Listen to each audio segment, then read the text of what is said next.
Okay, I need to thank Mr. Meyer for that interruption. So I had to start this over and break it into two parts. So here's the second part of what I was talking about with our reading frames. Regardless of what animal or organism we're dealing with, the codons are going to code for the same amino acid. So CGA is always going to be aspartame, or UAC is always going to be tyrosine, depending on, it doesn't matter what organism we're dealing with. The reading frames and the order in which the codes are appearing is going to be different within the animals, but the actual letter sequences are still going to code for the same amino acid as we work our way through creating proteins. An anticodon is opposite of that of a codon, hence anti. It's going to be what complementary pairs to our codon. So if we have AUG as our codon, then UAC is going to be our anticodon that's going to be found on our tRNA molecule.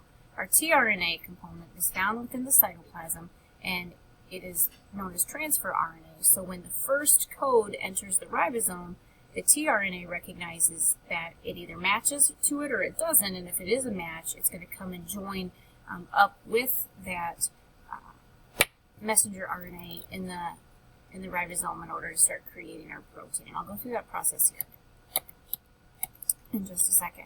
The ribosomes are made up of two parts. You have the large subunit at the top. The large subunit is where the tRNA is going to come in and join into these three slots, and the small subunit, the base of the mushroom-looking structure, or the ribosome, is where the mRNA strand is going to travel through to form the protein. So what's down here base pairs with what's up here, and in turn creates our protein. For translation to begin, remember we started out here in our nucleus where we copied the DNA strand in order to make the RNA. This messenger RNA leaves the nucleus out here into the cytoplasm, finds a ribosome, enters the ribosome. For every 3 letters that enter the ribosome, a matching tRNA molecule is going to come in.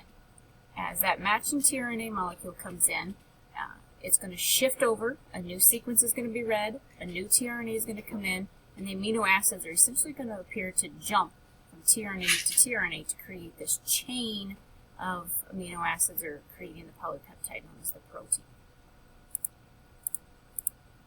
So here would be your first step of kind of what I just described as the whole process.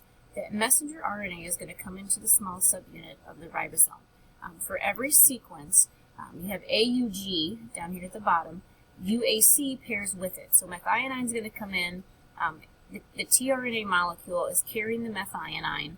It's going to come in and pair up. Then the frame is going to shift over, which is step 2. The reading frame shifts over, mRNA moves over. The methionine is going to jump off of this tRNA, bond through peptide bonds with the leucine, which is the next sequence that came in. And this process is going to continue until, as you notice here, we've created this long, long chain.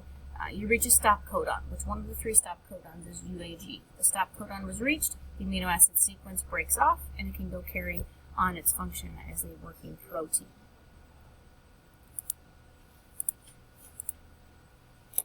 Go back here. There is a video. These will be found in your video links to watch to kind of summarize the process. And also make sure you pay attention to your book, which has this picture here. Also, the 3 steps involved step 1, step 2, and then step 3 would be right here, are also found in your book. So refer to that with this process if it didn't make a whole lot of sense as we were going through, because it went fairly fast. But let me know if you have any questions.